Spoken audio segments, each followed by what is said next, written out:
Hello ladies and gentlemen, and welcome back to Fantasy Football, and welcome to my video. It is time for Game Week 27 preview.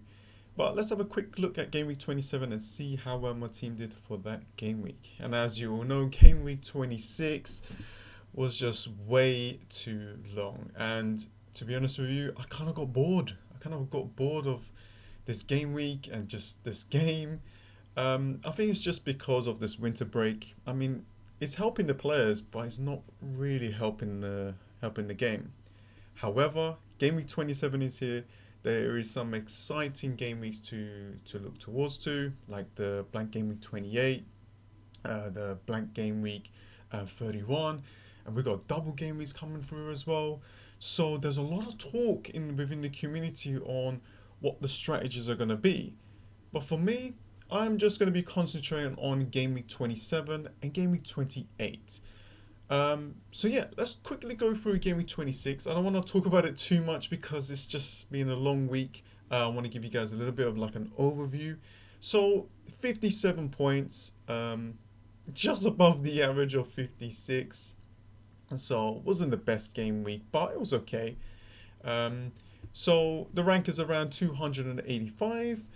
And yeah, if we go down here, Salah was my captain, Kevin De Bruyne with 14 points, Aubameyang bringing me some returns, Ings scoring a goal, Vardy and Maddison no returning there, Adama Traore here only one, came off the bench and he should play the next game, or I should say start the next game.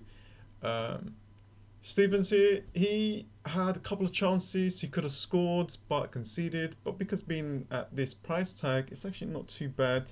But he had a couple of chances there to actually get some returns. Trent Alexander-Arnold with a clean sheet with a bonus at 1 point, and Lundstrom. So I played Lundstrom. I just thought that, you know, even if he starts on the bench, there's a chance for him to get some kind of returns because you know, we all know that he plays in that midfield role. And it was a better option for me, actually. I mean, if we look at the bench, I got Rico. And yes, I could have played Suyonchu, but didn't really expect it that game against, you know, Wolves was going to be a 0-0 scoreline. So it's not bad. The team overall did okay. And you know what? I can understand when people are looking at the rank and stuff like that. For me, I'm not feeling that pressure. I'm not feeling that pressure right now. And as you can see, December wasn't the best month for me. Went back into the top 100k and then dropped back out of it. In game week 24, where I triple captained Mane, that didn't work. And maybe on another day, if I captained Salah, you know, it would have been a different story. But right now, I think with the players that I have and the strategy that I have, I genuinely feel that Game Week 27, 28 and 29, that this team with a few adjustments could do really well. To be honest with you guys, that is pretty much why I'm not panicking. I have a plan in place, I got the positive attitude, and I got the chips to help me out. And of course, the plan is not for everyone. You know, everyone's got different strategies, different opinions. So I can definitely understand that. So have a look at your team and see what kind of strategies you can come up with. So let's have a quick look at the team. And then we'll go through some of my transfer plans for the next coming game weeks. Okay, so here we go. This video is sponsored by OneFootball, an app that is free to download on iOS and Android devices. This app will definitely help you out with FPL and also the Champions League fantasy football. You'll be able to follow your favorite teams, find out the latest news, live scores, highlights, transfers, stats, and many, many more. So if you are interested, there will be a link in the description below. Thank you. So first up, we've got Ryan in goal against Sheffield United. This is an away game. And to be honest with you, I kind of gave up on the goalkeeping positions. So any kind of return from a goalkeeper is going to be a massive bonus. Stevens here, very good fixture for Southampton to get some kind of points on the board and points for our FPL teams. He is a 4.4 player, had a couple of chances to score in the last game against Burnley, And I think he is probably one of the best um, defenders to kind of pick out from Southampton. Now, I'm not saying that Southampton's going to keep a lot of clean sheets, but if they do, considering that he is this cheap, it's a massive bonus. Plus, he's got really good fixtures for the next coming game weeks. Trent Alexander-Arnold against West Ham, very good fixture for Liverpool to score a lot of goals in and keep a clean sheet.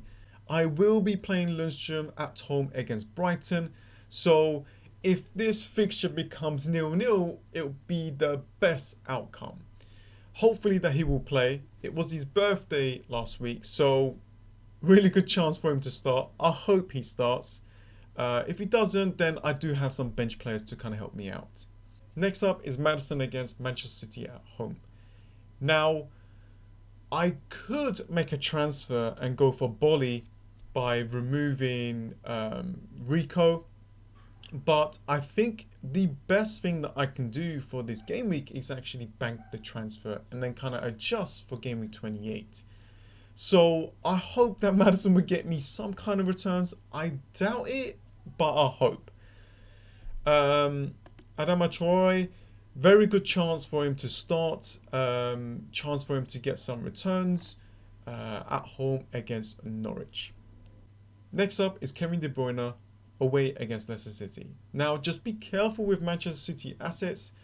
Their next fixture is away against Real Madrid, so I think they're going to be focused on that more than this game. So just be careful with some kind of rotation there. Salah against West Ham, he is going to be my captain. Aubameyang against Everton, very good fixture for Arsenal to, I want to say, win the game, like, because I think it's going to be difficult, but I can see him returning, so that's why he's in my team for these few game weeks. Ings has got a fantastic chance to bring some returns against Aston Villa at home. And Jamie Vardy. Now, I totally understand that I've got a lot of Leicester City players, but with the fixtures that's coming up, it's going to definitely help us out with the blank game weeks. And there's a lot of FPL managers out there are thinking to bring some Leicester City assets. Yes, they're not on form, and I can understand that. I can understand the frustration that I have them in my team and I'm not getting rid, but I don't have that luxury to remove them right now.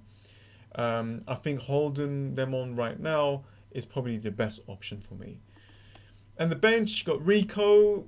There's always a chance against Burnley to get a clean sheet, but it's Bournemouth. And yeah, that is pretty much going to be my bench lineup. And yeah, this is pretty much my team setup. If I had to make a transfer, I will probably bench Maddison, play Rico. Well, when I say play Rico, change this position like this, change it to this formation, remove Rico and bring in Bolly. We'll be playing against Norwich at home. So that is pretty much one of the transfer. And the other option is for me to bank that transfer. So let's go through the transfers and a little bit of the plan that I was thinking about for the next coming game weeks. So as you can see, I got one free transfer and I got 1 million in the bank. Now the plan is to bank that transfer in game week 27. That means I'll have a massive advantage in game week 28, which is the blank game week. And as you all know, these are all the fixtures, and the Manchester City versus Arsenal and Aston Villa versus Sheffield United fixtures are postponed. So if I just, let's just say this is game week 28. Let's just remove these players for now, just so we don't see them. 1, 2, 3, 4, 5, 6, 7, 8, 9, 10, 11 players for game week 28. But anything can happen, right? There could be some injuries, so that might drop me down to 10. And some of these players like Cantwell and Rico, I'm not 100% certain that they will bring me some points. So it's a little bit weak. But I can't really get the best out of the best unless I don't know, wild card. But I don't really want a wild card for game week 28, to be honest with you guys. Because if we can navigate it through with doing things like this, then that's actually really good. If we can get 11 players, that's fantastic. If we can get 10, that's still good. 9, okay.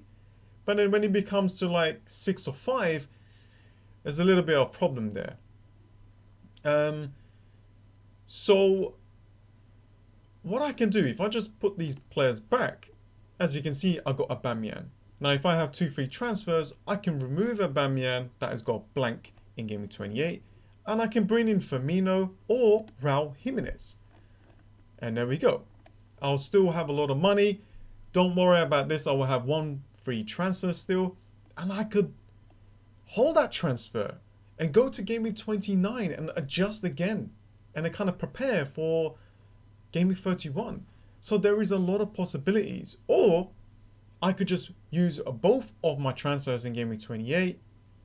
I can like maybe remove Lundstrom and bring in Robertson, and I still have 1.4 in the bank. And to be honest with you guys, I don't have to remove Aubameyang. I can go for a different transfer option. Because if you look at Aubameyang, you know, he scored in his last game, and these fixtures are looking incredible for Arsenal. And there's a lot of FPL managers out there actually afraid of Aubameyang. So if he actually does well for me, then I can definitely rank up like really high because of him being a massive differential. And these fixtures after the Game Week 28 is actually really good. So I could do that. Let's just say, as an example, I keep him, remove Lundstrom for 5.5 player, and then I actually got an extra bench player to kind of help me out. I don't know. There's a lot of different strategies there. There's a lot of different transfers there, which is fantastic to have that flexibility to make these different movements. And banking that transfer in Game Week 27 is going to definitely help me out. So yeah, that was pretty much it. Really good captain option for Game Week 27. A few players like Aubameyang and Ings could get me a lot of points. Hopefully my defense will do well for me. And if Leicester City players actually performs and get some returns, that's going to be a massive bonus. It's going to be actually a differential. But yeah, if I can manage to bank the transfer, then I'm going to look really good for Game Week 28 without using the wildcard or free hit chip.